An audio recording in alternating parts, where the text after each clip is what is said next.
지난 일주일 동안 우리가 고난 주간을 지내왔습니다. 오늘은 우리 집사님께서 기도해 주신 것처럼 우리 주님께서 빌라도에게 고난을 당하시고 십자가에 달려 돌아가신 그런 성금요일입니다.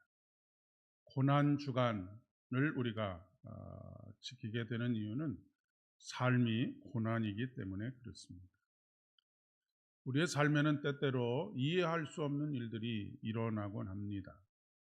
이해할 수 없는 이유는 우리가 우리의 삶에서 일어나는 일들, 그리고 특별히 고난을, 그리고 모든 일들을 인과응보식으로 생각하기 때문에 그렇습니다.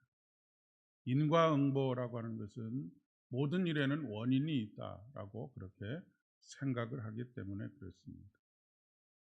그러나 세상의 모든 일들이 원인이 있는 것은 아닙니다. 원인이 없이도 일어날 수 있는 일들은 얼마든지 있을 수 있는 것이죠. 이 고난에서 성도라고 해서 예외일 수는 없습니다. 그리스도인이 된다라고 하는 것은 온실 속의 화초가 되는 것, 모든 비바람을 막아주고 따뜻한 바람을 꽃이 필 수 있고 열매가 맺을 수 있도록 그렇게 모든 시스템을 완벽하게 갖춰 놓은 곳으로 우리가 들어가는 것이 아니기 때문에 그렇습니다.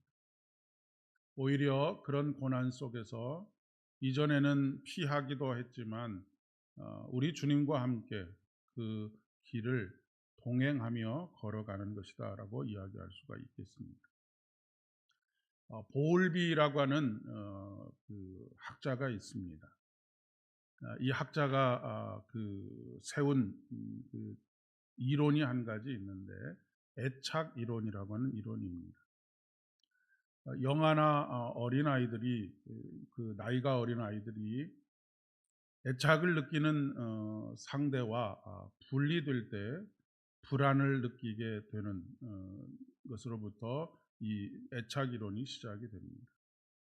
우리가 보통 아이들이 처음 어린이집을 가거나 유치원을 가게 될 때에 엄마나 아니면 뭐 이모나 주로 이렇게 양육을 하는 아이와 애착을 형성하는 사람이 그 유치원이나 이런 곳에 데려다 주지 않습니까? 그런데 아이가 첫날부터 거기서 적응해서 활발하게 그렇게 생활하지 못합니다. 어떤 아이는 뭐 정도의 차이는 있지만 어떤 아이는 일주일 동안, 어떤 아이는 2주 동안 거기서 적응하는 훈련인데, 물론 그 공동체에 적응하는 훈련도 하지만 가장 중요한 훈련은 자기가 가장 신뢰하는 사람, 믿는 사람, 이 사람과의 분리되는 과정, 이 과정이 필요한 것이죠. 그런데 이 분리되는 과정에서 굉장한 스트레스를 받습니다. 불안을 느끼기 때문에 그렇죠. 이 어린아이의 시점에서는 눈에 보이지 않으면 없는 것입니다. 엄마가 되었든 뭐 이모가 되었든 아니면 할머니가 되었든 아니면 뭐 아빠나 또 다른 존재가 되었든 집안에서는 항상 붙어 있고 아이들이 집안에서 졸졸졸졸 따라다니는 이유가 거기 있습니다. 그런데 그곳에 가서 엄마와 그 양육자와 분리되는 그런 상황 속에서 분리되어서 눈앞에서 보이지 않으면 없어졌다라고 생각을 하기 때문에 하루 종일 우는 경우도 있고 아니면 한쪽 구석에 가서 아주 슬픈 표정으로 앉아 있는 경우들도 있습니다. 그런데 엄마가 다시 나타나면 다시 모든 불안이 사라지고 뭐 때로는 복받쳐 흐르는 눈물을 흘리면서 엄마 앞에 가서 안기게 되겠지요. 그런데 아이가 이제 조금만 더 크게 되면, 그리고 인지가 조금씩 발달하게 되면 엄마가 눈앞에 사라져도 엄마가 없다라고 느끼지 않게 됩니다. 엄마가 일정한 시간이 지나고 나면 다시 자기를 데리고 올 것이다 라고 하는 것을 알게 되지요. 그래서 그 이후로는 분리가 되어도 어린이집이나 유치원에 데려다 놓아도 더 이상 울지 않습니다. 왜냐하면 엄마가 와서 자기를 데려갈 것을 알고 있기 때문에 그렇습니다. 우리의 삶이 그렇습니다. 우리의 삶의 현장에서 특별히 우리가 삶의 고난에 직면하게 되었을 때 하나님의 임재보다는, 하나님께서 우리와 함께 계시다라고 느끼기보다는 하나님께서 나와 함께 계시지 않다라고 그렇게 느끼는 경우들이 훨씬 더 많습니다. 하나님이 숨어 계시다라고 생각을 하는 것이죠. 먹구름이 해를 가리듯 우리 인생에 먹구름이 꼈을 때 우리는 하나님이 보이지 않는다라고 생각합니다. 그런데 이 하나님과의 애착 관계가 잘 형성되어 있지 않으면 그런 상황에서 하나님은 없는 것이다, 없어졌다, 다시는 돌아오지 않을 것이다 라고 생각을 합니다. 그래서 분리불안을 느끼게 되고 하루 종일 울게 되는 그런 상황을 직면하게 되는 것이죠. 그러나 여러분들이 잘 아시는 것처럼 하늘에 먹구름이 끼어 있다고 해서 그 위에 태양이 없는 것이 아닙니다. 먹구름이 잔뜩 끼어 있어도 여전히 태양은 그곳에서 빛나고 있는 것이죠. 그럼에도 불구하고 우리는 해가 사라졌다고 생각합니다. 고대인들은 월식이나 일식 같은 현상이 일어나면 하늘이 노했다라고 그렇게 생각을 했었던 그런 사고방식들을 가지고 있었습니다. 그리고 하나님의 그 부재는 절망하게 되고 공포를 느끼게 되고 불안을 느끼게 되고 때로는 실망감과 배신감까지도 느끼게 됩니다. 오늘 욥은 하나님의 부재를 경험하고 있습니다. 사실 오늘 욥기 23장 10절은 우리들이 가장 오해하고 있는 본문 중에 대표적인 본문입니다. 하나님의 부재를 경험하면서 욥은 하나님을 찾고 또 찾습니다. 그런데 욥이 찾는 하나님을 욥은 그 어느 곳에서도 찾을 수가 없었습니다. 아무리 부르짖고 찾아도 찾을 수가 없었습니다. 분명히 예수님께서는 구하라 너에게 주실 것이요 찾으라 너희가 찾을 것이요 그리고 문을 두드리라 그리하면 열리리라 말씀하시고 구하는 이마다 얻을 것이고 찾는 이마다 찾을 것이고 또 두드리는 이마다 열려질 것이다 라고 말씀하셨는데 지금 욥의 상황은 전혀 그렇지 않다라고 하는 그런 이야기입니다. 그것이 욥기 23장 10절 바로 앞에 있는 8절과 9절의 상황입니다. 그런데 내가 앞으로 가도 그가 아니 계시고 뒤로 가도 보이지 아니하며 그가 왼쪽에서 일하시나 내가 만날 수 없고 그가 오른쪽으로 돌이키시나 배울 수 없구나 라고 탄식하고 있는 것입니다. 앞뒤 좌우 그 어느 곳에서도 하나님을 만날 수 없음을 토로하고 탄식하고 있는 것이죠. 욥은 처음부터 끝까지 하나님과의 이 자신의 결백을 주장하기 위해서 하나님과 끊임없는 다툼을 벌이는 이야기가 욥기의 주된 내용들입니다. 그래서 욥은 자신의 무죄를 주장하기 위해서 하나님 한번 나오고 법정에서 다퉈봅시다 라고 그렇게 이야기를 하고 있습니다. 그런데 지금 하나님께서 앞에도 보이지 않고 뒤에도 보이지 않고 옆에도 보이지 않는 이유는 법정에 나와서 자기와 다투면 자신의 의로움이 자기가 죄가 없음이 명명백백하게 밝혀질 것이기 때문에 하나님께서 숨으셨다라고 하는 것입니다. 이 법정에 나오지 않으셨다라고 그렇게 지금 이야기를 하고 있는 본문이 바로 23장 8절과 9절의 내용입니다. 하나님께서 숨어버리셨다라고 하는 것이죠. 이것이 10절의 말씀에 내가 가는 길을 그가 아시나니라고 하는 말의 본래 의미입니다. 내가 지금 가고 있는 이 길이 의로운 길이니 이 고난의 시간을 잘 견디면 나는 순금 같은 나의 믿음이 하나님 앞에서도 증명될 것이다 라고 그렇게 이야기를 하고 있는 것입니다. 욥은 하나님의 부재를 자기를 적대시하는 것으로 그렇게 지금 받아들이고 있습니다.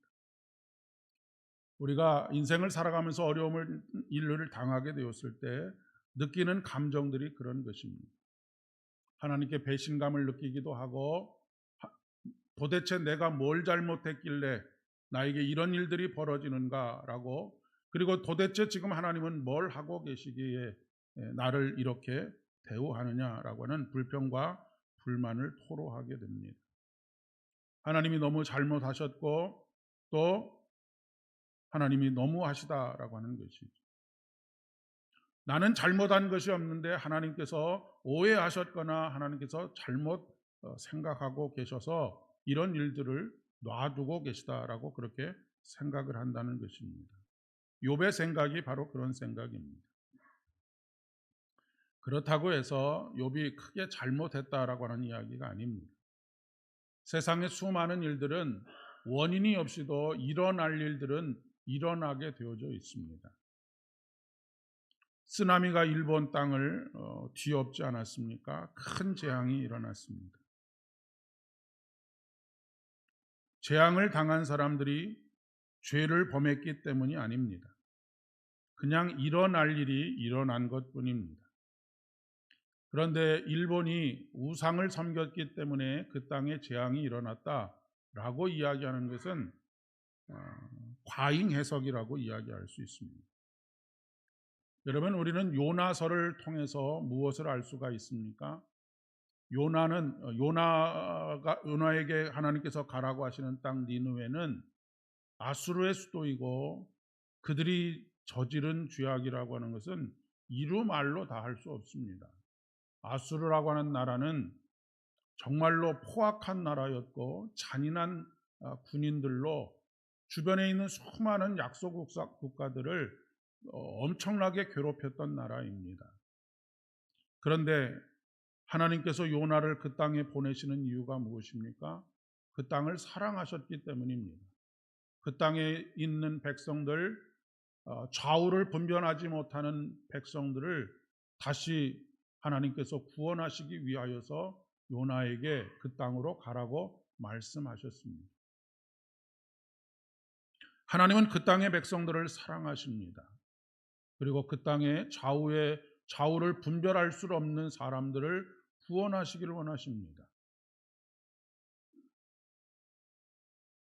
요나서에서 가장 큰 문제 덩어리는 누구입니까? 요나입니다. 그런 하나님의 사랑을 가지고 니느웨에 가서 회개를 선포하고 그 땅이 하나님께로 돌아와 하나님의 사랑을 누리며 살 수 있도록 해야 하는데, 그렇지 못한 것이 요나서에서의 가장 큰 문제라고 이야기할 수 있습니다. 그것을 일본 땅에 우리가 비유해 본다면, 하나님께서는 요나와 같은 우리들을 부르셔서 그 땅에 복음을 선포하고 하나님께로 돌아오도록 하기 위한 끊임없는 사랑의 행위들을 하고 계신데, 가장 큰 문제는 무엇입니까?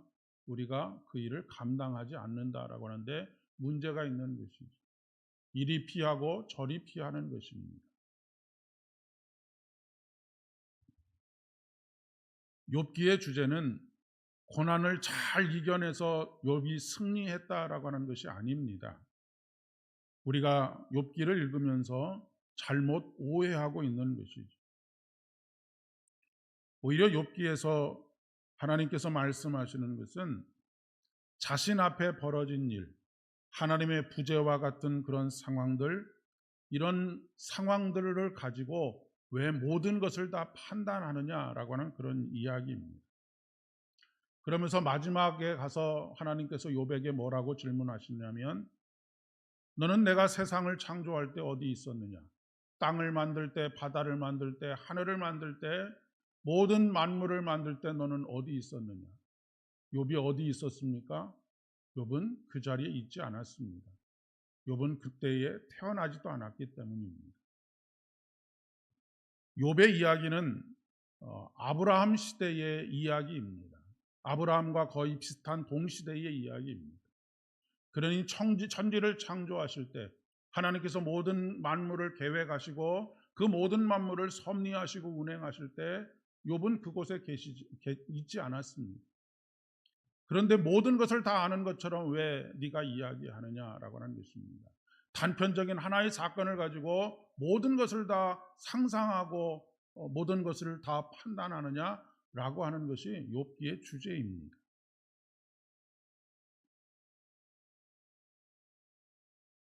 마치 엄마가 눈앞에 없다고 엄마는 세상에 존재하지 않는 것처럼 왜 그렇게 모든 것을 다 판단하느냐라고 하는 그런 이야기입니다.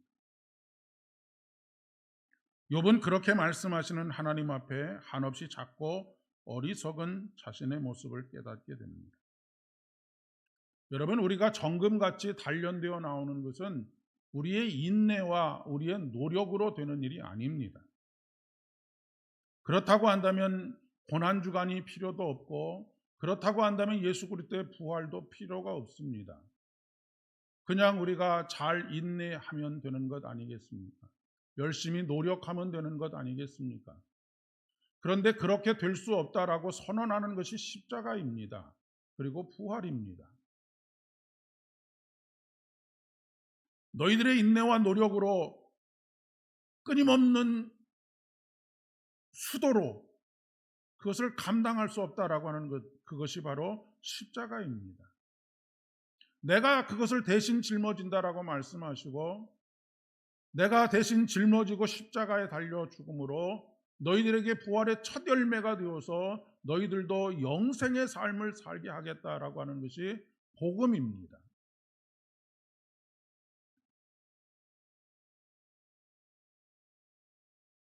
그러니 우리가 하나님을 믿는다라고 하는 것은 무엇입니까? 하나님이 없는 것 같은 부재의 상황에서 하나님의 임재를 경험하는 것입니다. 임재를 확신하는 것입니다.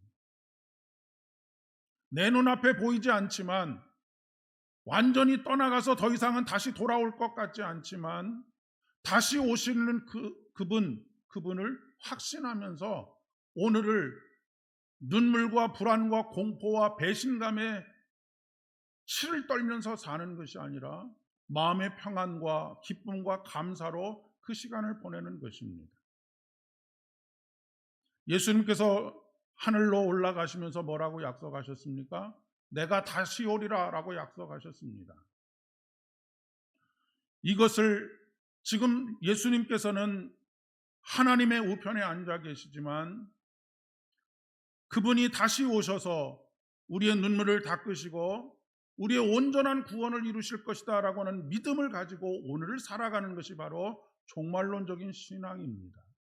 그리고 이것이 욥기의 주제입니다.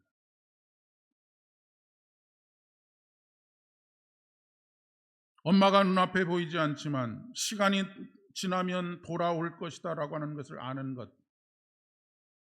여러분, 어린아이도 이것을 깨닫습니다. 일주일, 2주일만 되어도 이것을 깨닫고 평온하게 그 삶의 시간들을 보낼 수 있습니다. 부모와 애착 형성이 잘 되어 있는 사람일수록 그 시간이 짧아지지 않겠습니까? 그러니까 우리가 하나님을 믿는다라고 하는 그것은 바로 하나님과의 애착의 관계가 깊이 형성이 되어야 한다라고 하는 것입니다. 마치 매일매일 먹을 것을 만들어주고 옷을 갈아입혀주고 씻겨주고 필요한 모든 것들을 공급해주는 그 엄마, 아버지, 할머니와 애착이 형성되어 가는 것처럼 매일매일 하늘의 만나를 허락하여 주시고 우리의 발걸음을 인도해 주시고 필요한 것들을 채워주시는 그 하나님과의 매일 매순간의 만남, 이것이 필요하다라고 하는 그런 이야기입니다.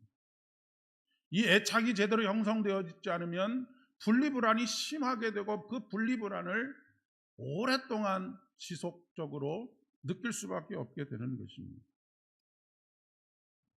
하나님은 결코 우리를 떠나지 않으십니다. 먹구름에 가려 있는 태양이 여전히 그곳에서 빛나고 있는 것처럼 말입니다. 구약 성경은 이 하나님의 얼굴을 축복과 은혜 그리고 은총을 뜻한다라고 하는 것을 우리에게 말씀해 주고 있습니다. 민수기 6장 25절과 26절의 말씀에 보면 여호와께서 그의 얼굴을 비추사 은혜 베푸시기를 원하며 여호와께서 그 얼굴을 내게로 향하여 드사 평강 주시기를 원하노라.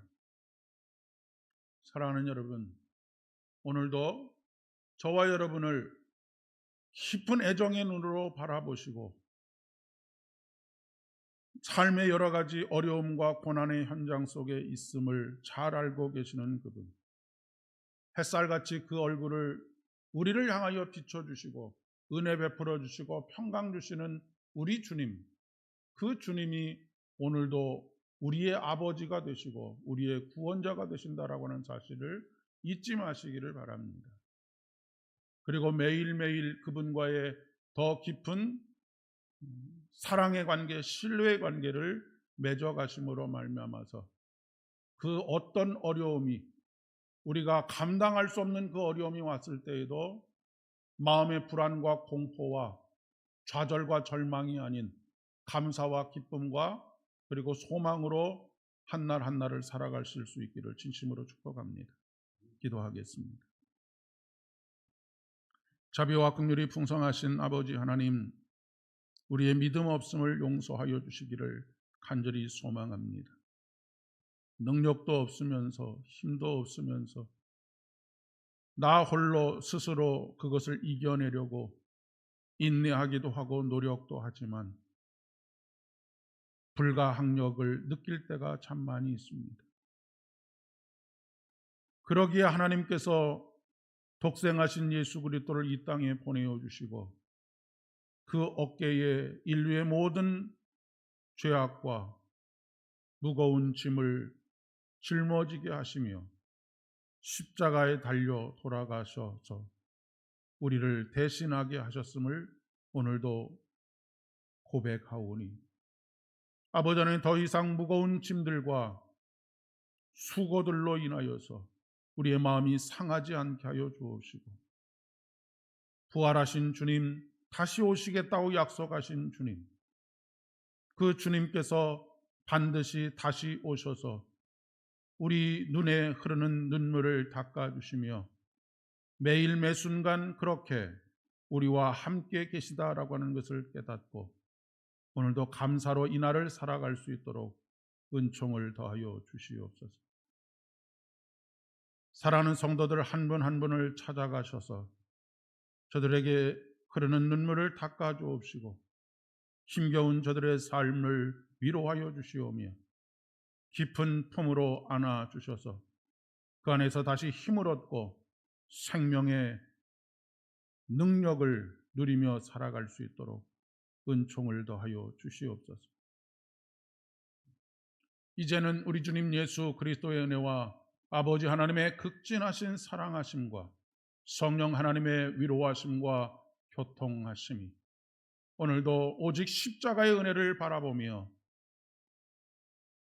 늘 우리 곁에 계셔서 우리를 돌보시고 우리에게 가장 좋은 것으로 주시는 우리 주님을 믿고 따르며 그 안에서 기쁨과 감사를 누리며 살아가기를 소원하는 사랑하는 모든 성도님들의 머리 위에와 가정과 일터와 사업장들 위에 그리고 우리의 모든 발걸음들 위에 이제로부터 영원까지 함께 하옵시기를 간절히 축원하옵나이다. 아멘.